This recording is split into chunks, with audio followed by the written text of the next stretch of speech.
तो दोस्तों बात करेंगे आज हम ईरान के अंदर हो रहे राजनीतिक बदलाव का।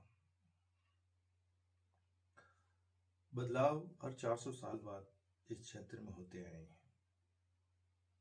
मैंने 2021-22 के अंदर 23-24 के अंदर और 25 के अंदर ईरान के अंदर लगातार ये देखा है कि हल्के छोटे बदलाव हो रहे हैं। कभी वहाँ महिला आज़ादी को लेकर, कभी हिजाब को लेकर, कभी किसी तरह के लेकर कंट्रोवर्सी चलती रहती है। और पश्चिमी सभ्यता वाले देश, वेस्टर्न वर्ल्ड जिसको कहते हैं अमेरिका, यूरोप, इन चीज़ों को अपने चैनल्स हैं उनके जरिए बढ़ाते हैं। ईरान के अंदर आ रहे बदलाव कुछ वहाँ के लोकल हैं, कुछ उसके इतिहास से जुड़े हुए हैं, कुछ वहाँ की अर्थव्यवस्था के अंदर आ रही कमजोरी या यूँ कह सकते हैं कि उसकी अर्थव्यवस्था की जो आज हालत है उसकी वजह से है, और कुछ वहाँ का तानाशाही जो शासन है उसकी वजह से है। अब वहाँ पे रिजाइम चेंज आ रहा है और शाह मोहम्मद रजा पहलवी की जो के पुत्र हैं रजा पहलवी शाह सेकंड, तो उनके रूल को हरी झंडी मिल सकती है। पूरे मिडल ईस्ट के अंदर युद्ध के बादल मंडरा रहे हैं। सऊदी और यूएई के अंदर भी युद्ध छिड़ा हुआ है, और दूसरी तरफ कतर, अफगानिस्तान, पाकिस्तान के खिलाफ खड़े हैं। युद्धों के ये जो समीकरण मिडिल ईस्ट के अंदर बन रहे हैं, ये जो सत्ता संघर्ष नहीं है, ये आपसी टकराव भी नहीं है, ये एक बदलाव का संकेत कर रहा है। हिंसक दौर से पिछले 200-300 साल से जो ये हिंसक दौर ये इस क्षेत्र में है, उसको परमानेंटली अब ये क्षेत्र शांति की तरफ जाने वाला है।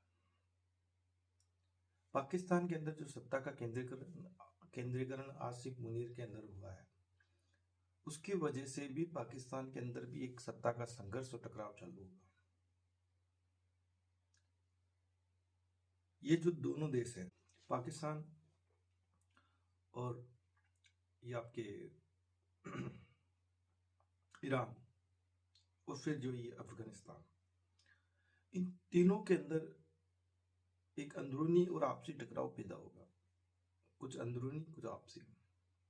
भले ये दोस्त किस पे मरे, पर ये अंदरूनी और आपसी ही है, और सत्ता का टकराव भी नहीं है। सत्ता के टकराव होते हैं जैसे कि आज अमेरिका और चाइना के बीच में जो ये टकराव है, ये सत्ता का टकराव है।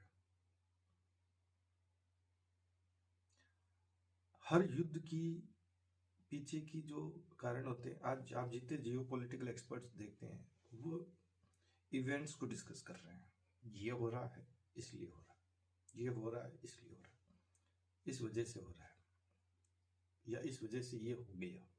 ऐसा नहीं होता है। यूक्रेन और रूस का युद्ध सत्ता का संघर्ष नहीं था। एक तरफ रूस अपने पुराने रूप में आना चाहता है, भौगोलिक जो क्षेत्र उसने खोया है उसको वापस ला पाना चाहता है, तो दूसरी तरफ यूरोप यूक्रेन को नाटो में लाना चाहता था ताकि रशिया की बॉर्डर पे फौजें खड़ी हो सके नाटो में। और उसी के इस टकराव के बीच में अमेरिका अपने तेल और गैस के मुनाफाखोरी के चक्कर में था कि कैसे युद्ध चालू हो, कैसे गैस पाइपलाइन को ब्लास्ट करें जो रूस से सप्लाई हो रही है यूरोप को, और कैसे हम मिडिल ईस्ट से सस्ता खरीद के इनको महंगा बेचें, पूरे यूरोपियन देशों से मुनाफा कमाए। अमेरिका इनका साथी होते हुए भी ये मुनाफाखोरी का सपना संजोए बैठा था। युद्ध हुआ और आप देख रहे हैं 2 साल से युद्ध, साल 1.5 साल से रूस यूक्रेन युद्ध चालू है। अब यूरोप खुद सर्वाइवल मोड में आ गया। यूरोप के ऊपर खुद अपने अस्तित्व का संकट आ पड़ा है, और इस युद्ध के उपरांत इनकी अर्थव्यवस्था कमजोर हो सकती है। हालांकि इन्होंने 400 साल 300-400 साल तक दुनिया पे राज किया, इनका खुद का एक स्वर्णिम युग रहा है। कॉलोनाइजेशन की एक पूरी फेज रही। आज जो न्यूजीलैंड, ऑस्ट्रेलिया, यूके, कनाडा और यूएसए और कनाडा ये देश देख रहे हैं, ये यहाँ पे इनकी पॉपुलेशन पूरी की पूरी वहाँ की लोकल पॉपुलेशन को खटा के पूरे देश पे कब्जा कर चुकी हैं। अफ्रीका के कई देश तो आज भी इनके इनडायरेक्टली गुलाम हैं। तो पूरी दुनिया पे इनका 300-400 साल तक कब्जा रहा। जाहिर सी बात है, बहुत सारा धन इनके पास है, बहुत सारी पूंजी और कंट्रोल इनके पास है। भले ये छोटे छोटे यूरोप के देश दिखते हो, लेकिन बहुत बड़ा कंट्रोल रखते हैं। लेकिन इस रूस और यूक्रेन युद्ध ने इनको खाली कर दिया, खोखला कर दिया। परिणाम स्वरूप, अच्छा, इसके बीच में जो अमेरिका का सपना था मुनाफाखोरी का, वो भी सफल नहीं हुआ, क्योंकि भारत ने रूस से तेल लिया, रिफाइंड किया और को यूरोप को बेचा। तो यूरोप की अर्थव्यवस्था बच गई भारत की वजह से युद्ध के अंदर। अमेरिका को कहीं ना कहीं ये बात रास नहीं आई, तो उसने भारत के खिलाफ जाने का फैसला किया, लेकिन वहां पे अमेरिका का नुकसान हो गया। अमेरिका ने जो टैरिफ लगाए, तो इंडिया ने नए बाजार ढूंढे। भारत देश का तो एक नेचर है, जब प्रेशर बढ़ता है तो अलग ही परफॉर्म करता है। भारतीयों को देख लो, जब विदेश जाते हैं तो वही भारतीय जो भारत में कुछ नहीं कर पाता, वो विदेश जाके बड़े बड़े सीईओ बन जाते हैं।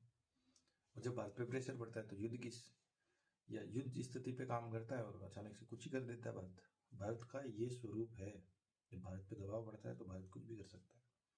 अमेरिका ने टैरिफ की धमकी दी, भारत के जो एक्सपर्ट्स थे, ब्यूरोक्रेट्स थे, जो डिप्लोमेट्स थे, उन्होंने बैठा और रणनीति बनाई, दुनिया के दूसरे मार्केट ढूंढे, हर पॉसिबिलिटी को एक्सप्लोर किया कि अफ्रीका के अंदर हमारे क्या पॉसिबिलिटी है। ब्रेन स्टॉर्मिंग करी जबरदस्त लेवल की। नतीजा ये रहा कि आज हमारे यूके के साथ फ्री ट्रेड एग्रीमेंट साइन हो गई, ओमान के साथ हो गई, न्यूजीलैंड के साथ हो गई, और यूरोपियन यूनियन के साथ होने की संभावना है। कितनी बड़ी बात है। अब पूरा का पूरा यूरोप लाइन में लगा है भारत के साथ फ्री ट्रेड एग्रीमेंट के लिए। और अगर ये हो जाता है तो इसके पश्चात जो यूरोप और भारत के बीच में सैन्य समझौते होंगे वो भी बढ़ेंगे। अब राफेल हम मैन्युफैक्चरिंग ला रहे हैं यहाँ पे भारत के अंदर। आज भारत की राफेल डील फ्रांस से जो की थी, उस टाइम पे अमेरिका ने बहुत ल्यूक्रेटिव और बहुत ज़बरदस्त ऑफर दिए थे, लेकिन हम उस टाइम इनकी झांसे में नहीं आए। अच्छा, हमने रशिया से भी नहीं खरीदे, क्योंकि रशिया थोड़ा चाइना डिपेंडेंट है। और जब हमने राफेल का डील किया फ्रांस के साथ, तो राफेल और इसराइल, ये कंपनी इसराइल से भी जुड़ी हुई है।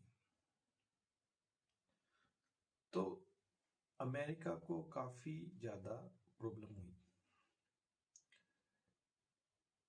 इसलिए उसने फ्रांस को टारगेट करना चालू किया। जितना फ्रांस को टारगेट किया, फ्रांस प्रो इंडिया होता गया।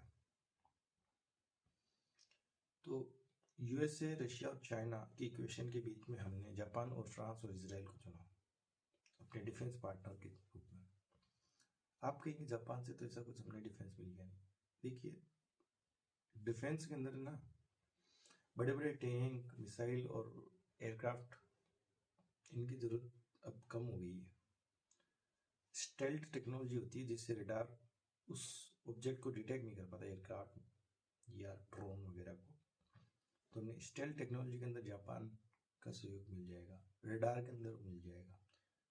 नाइट इक्विपमेंट तो इंडिया के वैसे ही सबसे बेस्ट है। इंडिया दुनिया के सारे डिफेंस इक्विपमेंट जिसमें नाइट विजन कैमराज लगते हैं, नाइट विजन जो इक्विपमेंट है, वो इंडिया खुद उसमें सबसे बेस्ट है वर्ल्ड में। आर्टिफिशियल इंटेलिजेंस और इंफॉर्मेशन, ये जो इससे रिलेटेड जो है, वो इसराइल बेस्ट है। और हमें जितनी रिक्वायरमेंट है उतना जो राफेल के साथ मिलकर हम कर लेंगे। तो कहीं ना कहीं भारत ने चीन, अमेरिका और रूस, इन तीनों से अलग एक रास्ता अपनाया है। भारत ने क्वालिटी को चुना है। और ये जो टैरिफ की धमकियां दे रहे हैं अमेरिका, दोस्तों मैं बताऊं, ये धमकी अमेरिका के लिए बहुत महंगी पड़ेगी। भारत ने चुपचाप गोल्ड खरीदना चालू कर दिया है। अब देख रहे हैं, गोल्ड और सिल्वर और क्रिप्टो, तीनों आज के टाइम में दुनिया की कोई ऐसी कंपनी या ऐसा कोई शेयर मार्केट एक्सपर्ट वगैरह नहीं है जो डिटेक्ट कर पा रहा है या प्रेडिक्ट कर पा रहा है कि क्या होगा future course of action, market का क्या ट्रेंड रहेगा। नहीं, भारत ने चुपचाप गोल्ड खरीदना चालू कर दिया और यूएस बॉन्ड्स को डंप करना चालू कर दिया। अब ये रणनीति अमेरिका के लिए भारी पड़ रही है। और दूसरी ओर जो टैरिफ लगाए और इंडिया ने जो नए मार्केट एक्सप्लोर किए यूरोपियन यूनियन में, अफ्रीका में वगैरह में, इससे ये हो रहा है कि हमारी अमेरिका पे अब जो निर्भरता है वो खत्म हो गई। हमने चाइनीज ऐप को बैन करने से चालू किया था, धीरे धीरे धीरे धीरे धीरे धीरे दीपावली होली पे चाइना का माल बिकना बंद हो गया। हमारे यहाँ छोटे छोटे छोटे मैन्युफैक्चरिंग प्लांट स्टार्ट हुए। फिर फ़ोन की मैन्युफैक्चरिंग लाइन खड़ी हो रही थी। फिर हमने अमेरिका को फिर देखना चालू किया, भाई ये इसकी क्या डिपेंडेंसी है, ये क्यों हमें मोनो थ्रेट नहीं कर पा रहा है। अमेरिका ने खुद ही स्टार्ट कर दिया तो हमें अब दिक्कत नहीं होगी। हम गोल्ड परचेज कर रहे हैं और यूएस ट्रेजरी बॉन्ड्स को डंप कर रहे हैं। बहुत सारी अमेरिकन कंपनी जो बैंकरप्ट होने के कगार पे है। ट्रंप उनको इंडिया में आने से रोकना चाहते हैं, इसलिए जलते हैं, लेकिन वो कंपनीज तो भारत में आ रही है। इंडिया के पास जितना फॉरेक्स रिजर्व है उसको गोल्ड में कन्वर्ट कर देगा तो अमेरिका की धमकियां भी बेअसर हो जाएगी। सेकेंडली, अमेरिका की एक बहुत बड़ी कंपनी है ब्लैक रॉक, उसने हाल ही में, जिसकी वैल्यूएशन 10 ट्रिलियन है, अपनी इकोनॉमी है पूरे भारत की $3-4 ट्रिलियन, और ब्लैक रॉक कंपनी जो अमेरिका की है उस 10 ट्रिलियन की जो वैल्यूएशन है उसने $3 ट्रिलियन के ट्रेजरी अमेरिका के डंप कर दिए। अमेरिका की हालत ये हो जाएगी कि उसको अपने कंट्री को संभालना मुश्किल हो जाएगा। और फिर अमेरिका ने जो वेनेजुएला में किया है, ईरान में करने जा रहा है, उस एडवेंचर के बाद उसको मिडिल ईस्ट में भी एंट्री नहीं होगी। भारत ने जो बात कही थी कि ग्लोबल साउथ और विश्व गुरु, इंटरनली हम विश्व गुरु कहते हैं, एक्सटर्नली हम ग्लोबल साउथ की बात करते हैं। तो ये कोई ऐसे ही निकला हुआ स्टेटमेंट नहीं है, इसके पीछे बहुत डीप प्लानिंग है, बहुत लेयर्स में प्लानिंग है, बहुत लेवल पे प्लानिंग है। ये भारत के लिए आज के समय भले क्रिटिकल और बड़ा खतरनाक सा लग रहा होगा दुनिया के आसपास के हालात को देखते हुए, पर हम इतने कमजोर नहीं हैं। चाइना और अमेरिका डॉलर की वजह से एक दूसरे के ऊपर निर्भर है। अगर डॉलर डूबेगा तो चाइना डूबेगा, और चाइना डूबेगा तो डॉलर डूबेगा। और जब ये दोनों डूब जाएंगे तो भारत तीसरी इकोनॉमी तो आज है, लेकिन बहुत जल्द पहली इकोनॉमी बन जाएगी। ये मेरा प्रेडिक्शन इस यूट्यूब चैनल पर है कि जापान को सरपास करके, जर्मनी को सरपास करके तीसरे नंबर पे आते ही भारत बहुत जल्द चाइना और अमेरिका को साइडलाइन कर देगा, उतनी तेजी से जितना किसी ने नहीं सोचा। भारत का शक्तिशाली बनना और यूरोप का पूरी तरीके से भारत पर निर्भर हो जाना, ये दोनों एक साथ होगा। और भारत के आसपास आसिम मुनीर जो सत्ता का केंद्रीकरण कर रहे हैं पाकिस्तान में, आप देखिएगा, यही आसिफ मुनीर भारत के लिए वरदान साबित होगा जब ये बॉम्बिंग करना चालू करेगा मिडिल ईस्ट में। जब मिडिल ईस्ट के अंदर जो सऊदी यूएई की लड़ाई चल रही है और ईरान पाकिस्तान के बीच में जो ये चेंज आ रहे हैं, ट्रांसफॉर्मेशन आ रहा है, ये एंड गेम जो चालू हो रहा है ना, इसके अंदर ये बंदा फिर से लेके बॉम्ब गिराएगा, जहाँ कहोगे वहाँ गिराएगा। तो आप देख के चलिएगा, दुनिया के हालात पे नज़र टिका के रखिएगा। 2026 में भारत के लिए बहुत कुछ अच्छा और बड़ा होने वाला है, और भारत की रफ्तार वंदे भारत की ट्रेन की तरफ बहुत तेज बढ़ने वाली है। जो राष्ट्रभक्त हैं, देशभक्त हैं, वो मेरी इन बातों से सरोकार करेंगे, और बाकी को जिनको समझ में नहीं आती ये चीज़ें, कुछ दिनों बाद समझेंगे बातों को कि भारत किस दिशा में जा रहा है, जो भारत की इकोनॉमी है वो किस तरफ जा रही है। अमेरिका की कई सारी कंपनियां बैंकरप्ट हो गई है। अपनी साख बचाने के लिए अमेरिका देखना टैरिफ भी खत्म करेगा, और फ्री ट्रेड एग्रीमेंट अमेरिका भी करने के लिए एक दिन खुद फोन करेगा। मोदी जी ने पहले भी नहीं उठाया फोन, शायद बाद में भी ना उठाए, बट ये हमारे शक्तिशाली भारत की ताकत आप देखेंगे आने वाले समय में बढ़ती चली जाएगी। चाहे वो इंडिया की मिलिट्री माइट हो, इकोनॉमिक पावर हो, या जो हमारी नॉलेज है, या हमारे सॉफ्ट डिप्लोमेसी के लो, ये सब निखर के बाहर आएगी। दुनिया की कई सारी जो छुपी हुई ताकतें हैं, या जो काली शक्तियां हैं, या जो दुनिया की बुरी पावर्स हैं, वो भारत की तरफ किसी भी नज़र से देखें, लेकिन भारत का बाल विवाह का नहीं होने वाला।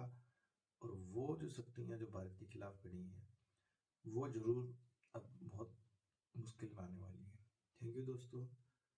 भारत आगे बढ़े, विशाल हो, प्रगति करे और मजबूत बने, ऐसा सभी भारतीयों को सोचना चाहिए, चाहे किसी धर्म और जात के हो।